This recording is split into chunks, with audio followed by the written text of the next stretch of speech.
गुढीपाडव्याच्या शुभमुहूर्तावर शिर्डीतील श्री साई संस्थान employees credit cooperative सोसायटीकडून कर्मचाऱ्यांसाठी शिधा वाटपाचा उपक्रम उत्साहात पार पडला।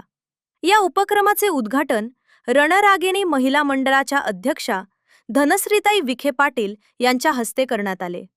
यावेळी संस्थांचे उपमुख्य कार्यकारी अधिकारी भीमराज दराडे, शिर्डी नगर परिषदेच्या नगराध्यक्षा जयश्रीताई थोरात, उपनगराध्यक्ष अभयराजे शेळके पाटील, सहकार विभागाचे नामदेवराव ठोंबळ, प्रशासकीय अधिकारी दाभाडे तसेच रामनवमी समितीचे अध्यक्ष संजय शिंदे यांची प्रमुख उपस्थिती होती। सोसायटीचे chairman Vitthalrao Pawar, vice chairman Popat Kote तसेच संचालक मंडळातील महादू कांदरकर, कृष्णा आरणे, भाऊसाहेब कोकाटे, संभाजी तुरकणे, देवीदास जगताप, विनोद कोते, मिलिंद धुनबळे, तुळशीराम पवार, रवींद्र गायकवाड, भाऊसाहेब लवांडे, इक्बाल तांबोळी, सुनंदा जगताप, लता बारसे, रंभाजी गागरे आणि भाऊसाहेब लबडे उपस्थित होते। संस्थेचे सचिव विलास वाणी आणि सहसचिव संभाजी कोते यांचीही उपस्थिती लाभली। चेअरमन विठ्ठलराव पवार यांनी सांगितले की गुढीपाडवा, दिवाळी, मकर संक्रांत आणि शालेय बक्षीस योजना अशा विविध उपक्रमांद्वारे सभासदांना लाभ दिला जात आहे। तसेच सभासदांना 10 लाख रुपयांपर्यंत विमा संरक्षण देण्यात येत आहे। या उपक्रमामुळे कर्मचाऱ्यांना मोठा दिलासा मिळत असून सर्व स्तरातून सोसायटीच्या कार्याचे कौतुक करण्यात आले। ओम साईराम। श्री साई संस्थान employees credit cooperation society limited Shirdi यांच्या मराठी नूतन वर्ष गुढीपाडव्याच्या निमित्ताने शिधा वाटपाच्या कार्यक्रमासाठी उपस्थित माननीय जयश्रीताई थोरात, माननीय सर्वप्रथम नूतन वर्षाचा आता 19 तारखेलाच आहे, तर तुम्हाला सगळ्यांना शुभेच्छा देते। आणि खरं तर दादाच येणार होते या कार्यक्रमासाठी आणि दादांचा खरं तिथे जीव पण लागत नाहीये, पण इलेक्शन असल्यावर तुम्हाला माहिती आहे की किती मनाच्या जवळचा विषय इलेक्शन म्हणजे त्यांच्या, त्याच्यामुळे तिथेही त्यांना दिलेली जबाबदारी पूर्णपणे पार पाडायची आहे आणि आपली सत्ता तिथे कशी येईल याचा प्रयत्न ते करत आहेत। आणि मला खात्री आहे की ज्या पद्धतीची टीम तिथे त्यांनी सगळ्यांनी उभी केलेली आहे केरळच्या निवडणुकीसाठी, तर नक्कीच बीजेपीची सत्ता तिथे लवकरच आपल्याला बघायला मिळेल। आणि आजच्या या कार्यक्रमासाठी या सोसायटीनी जे वेगवेगळे उपक्रम त्यांचे जे चालू असतात, आजचा जो शिधा वाटप आहे, त्याच्यानंतर अपघाती विमा आहे, त्याच्यानंतर लग्नासाठी मुलांच्या लग्नासाठी 11,000 देतात, जर मृत्यू कोणाचा झाला तर त्यांच्या परिवाराला 11,000 देतात। अशा बरेच ठिकाणहून ते त्या सभासदांना म्हणा किंवा शिर्डीकरांना म्हणा ते मदत करायचा प्रयत्न करत आहेत। म्हणून या सोसायटीचं काम खूप छान पद्धतीने चालू आहे आणि मला खात्री आहे की आता तर वर्षाची सुरुवातच होणार आहे पाडव्याला, तर वर्षभर अजून खूप छान छान योजना जेवढे पण सभासद आहेत त्यांच्यासाठी आणणार आहेत आणि त्यांना जास्तीत जास्त सुविधा कशी उपलब्ध करून देता येईल याचा प्रयत्न ते अजून करत आहेत। तर मी त्यासाठी त्यांना खरंच शुभेच्छा देते आणि ह्या जो शिधा वाटप आहे यासाठी सुद्धा त्यांना शुभेच्छा देते। आणि आज खरं लोक कमी आहेत कारण गर्दी, लग्न आहे आणि आम्हाला पण तिथे पळायचं आहे, बरेच फोन येत आहेत तिकडनं आणि आपल्या शिर्डीतले चांगले चांगले लग्न आहेत, त्याच्यामुळं अर्ध्याच्या वर लोक तिथे आहेत। तर आता मला खात्री आहे की हा कार्यक्रम झाल्यावर प्रत्येक जण लग्नालाच जाणार आहे। तर मी पुन्हा एकदा या पूर्ण सोसायटीच्या टीमला त्यांच्या कामासाठी खूप खूप शुभेच्छा देते आणि ते मला आमंत्रण दिलं, सत्कार केला, त्यासाठी धन्यवाद। थँक्यू। धन्यवाद। श्री साई संस्थान एम्प्लॉईज सोसायटीच्या मराठी नूतन वर्ष गुढीपाडव्यानिमित्त शिधा वाटपाच्या कार्यक्रमाला खरं तर मी दादांना आमंत्रित केलं होतं, परंतु त्यांच्याकडं केरळची जबाबदारी असल्यामुळं दादांनी ताईंना या कार्यक्रमाला पाठवलं। निश्चितच हा कार्यक्रम साजरा करत असताना आज जास्त लग्नतीत असल्यामुळे बरेच सभासद अनुपस्थित आहेत। निश्चित हा कार्यक्रम त्यांच्यासाठी आहे आणि आमचं संचालक मंडळ आल्यानंतर जे परिवर्तन झालं, हिंदू धर्म संस्कृतीप्रमाणे नूतन वर्ष गुढीपाडवा हा साजरा केला जावा ही संकल्पना संचालक मंडळासमोर मांडल्यानंतर सर्वांनी होकार दिला आणि ही गुढीपाडव्याचं आमचं दुसरं वर्ष आहे. निश्चितच ही संस्था चालवत असताना अनेक अनंत अडचणी येत आहेत. दादांचंही आमच्याकडे फार लक्ष आहे आणि म्हणून हा गाडा कसा तरी चालू आहे.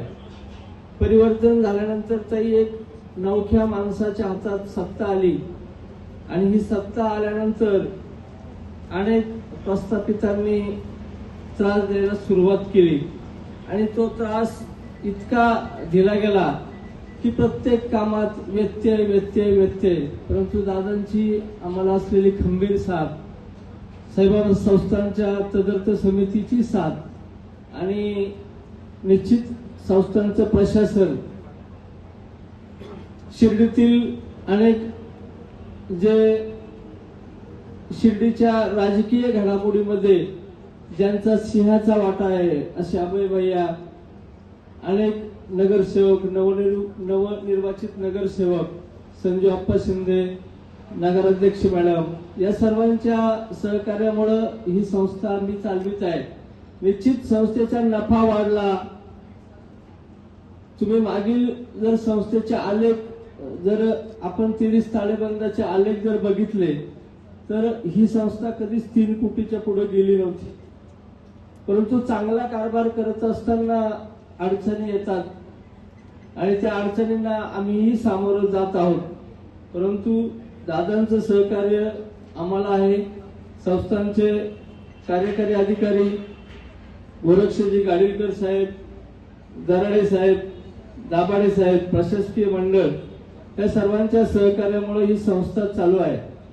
24 तासाच्या आत आम्ही कर्ज सभासदांना उपलब्ध करून देतो. गुढीपाडवा, दीपावली, शालेय बक्षीस वितरण, तसेच मकर संक्रांत असे अनेक वेगवेगळे उपक्रम सभासदांसाठी चालू आहेत. सभासदांना अपघाती आणि नैसर्गिक विमा 10 लाख रुपये इतकी रक्कम आपण सभासदांच्या वारसांना देत आहोत. हे सगळं करत असताना संस्थेचं कार्यालय नाही. आपण या ठिकाणी जे थांबलेलो आहे ही साई उद्यान इमारत साई संस्थांची आहे. तुम्हाला कार्यालयातही नेता आलं नाही कारण तिथं गुढीपाडव्याचा शिदा ठेवलेला आहे. आणि मी दादांना वेळोवेळी विनंती केली की आम्हाला संस्थेसाठी कार्यालय घ्यायचं आहे. 96 ला सुरुवात झाली होती. ती इमारत वादाच्या भोवऱ्यात सापडली. 96 ते 2026 एवढा मोठा कालावधी होऊनही अनेक संचालक मंडळ आले आणि गेले. परंतु या संस्थेचं ही स्वभांडवली झालेली संस्था आहे. आम्ही कुठल्याही नॅशनलाइज किंवा जिल्हा बँकेतून कर्ज घेत नाही. आमची संस्था स्वभांडवली आहे. परंतु कार्यालय नाही ही खंत मला आहे आणि माझ्या संचालक मंडळाला पण आहे. आपण जिल्ह्यात महिलांसाठी एक वेगवेगळे उपक्रम राबवत असतात. रणरागिणी महिला मंडळाच्या माध्यमातून आपलं काम चालू आहे. निश्चित या संस्थेत आज आपण आलात, आपलं स्वागत आहे आणि भविष्यातही आपली ही दादांप्रमाणेच आम्हाला साथ मिळेल अशी बाबांचरणी प्रार्थना करतो आणि थांबतो. रामकृष्ण. कार्यक्रमाच्या निमित्तानं प्रमुख पाहुणे म्हणून धनश्रीताई विखे पाटील या ठिकाणी उपस्थित आहेत. मी खरं तर धनश्रीताईंना त्यांचे आभार मानतो की ह्या मतदारसंघाचे जे पोशिंदा आहेत, मोठे साहेब असतील, सुजयदादा असतील, त्यांच्या जसं मोठ्या साहेबांच्या मागे मोठ्या वहिनी साहेब उभे असतात. मोठे साहेब मुंबईला असल्यानंतर सर्व कामाची, सर्व कार्यक्रमाची जबाबदारी मोठ्या वहिनी साहेब बघत असतात. तसंच सुजयदादा इथं नसले, केरळ जरी असले, दिल्लीला जरी असले किंवा बाहेर असले, तर त्यांच्या मागं खंबीरपणे उभे आहेत आपल्या धनश्रीताई. त्याच्यामुळं दादा जरी नसले कार्यक्रमाला, पण तुम्ही त्यांची कमी भरून काढली, त्याच्याबद्दल विशेष तुमचे आभार. या कार्यक्रमासाठी आमच्या शहराच्या नगराध्यक्षा, ज्या आम्हाला नेहमी बरोबर घेऊन काम करत असतात, त्या पण या ठिकाणी उपस्थित आहेत. सर्वांना या अध्यक्षांची माफी मागतो आणि स्टेजवर सर्वांची आपली माफी मागतो की मला उशीर झाला. घरी जावई आले होते घरी, त्याच्यामुळे थोडासा उशीर झाला, त्याबद्दल मला माफ करणार आपण नक्की. लग्न भरपूर आहेत. शेवटचा मला वाटतं शेवटची तारीख आहे, नंतर काहीतरी 1 महिनाभर काही लग्न वगैरे नसणार, त्याच्यामुळं सगळ्यांनाच घाई आहे. पण मी भाषण ऐकत होतो विठ्ठलराव पवारांचं. त्याच्यात त्यांनी सांगितलं की ज्यांच्यासाठी हा कार्यक्रम ठेवला ते बऱ्यापैकी लग्न समारंभामध्ये गुंतलेले आहेत. पण विठ्ठलराव, मी तुम्हाला एक सांगतो, मी भी माझ्या डोळ्यासमोर हे चित्र येतं. तुम्ही ज्या ज्या वेळेस कार्यक्रम घेतला त्या वेळेस गर्दी कमी असते, पण तुम्ही याची मोठी काळजी करायचं काही काम नाही. कारण असाच प्रसंग ज्यावेळेस तुम्ही फॉर्म भरला होता त्यावेळेस सुद्धा तुमच्या मागे कोणी नव्हतं, तरी तुमचा पॅनल निवडून आला. म्हणजे तुमच्यावर प्रेम करणाऱ्यांची संख्या जास्त आहे, ही गोष्ट लक्षात घ्या. बऱ्याच जणांना ओपन येता येत नसेल, पण तुमच्या कामाची पद्धत, तुम्ही ज्या पद्धतीने विश्वास संपादन केला, ज्या पद्धतीने तुमचं कार्य चालू ठेवलं, त्या कामाची पावती म्हणून लोकांनी त्या ठिकाणी तुम्हाला निवडून दिलेलं आहे.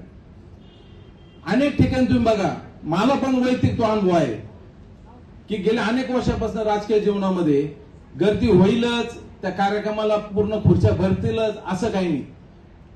तसाच अनुभव सुजयदादाला आहे, तसाच अनुभव नामदार साहेबांना आहे. पण लोक सातत्याने मतदान करत असतात आणि पाठीमागे उभे असतात. त्याच्यामुळे तुम्ही काळजी करायचं काही काम नाही. आणि जो आलेख तुमचा उंचवत चाललेला आहे, जे डिपॉझिटच्या माध्यमातून तुम्ही सांगितलं, जे काम तुम्ही करताय, निश्चित तुमचं काम वाखाणण्याजोग आहे.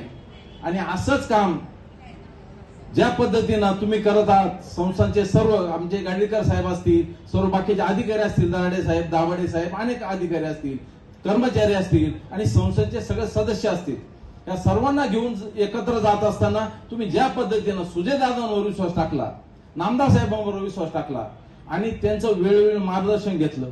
अनेक लोकांनी तुम्हाला वेगळं काही येऊन सांगितलं असेल, पण त्या ठिकाणी तुम्ही ज्यावेळेस दादांना साहेबांवर विश्वास टाकला, निश्चित तुम्हाला त्याची प्रचिती तुम्हाला बघायला मिळत आहे.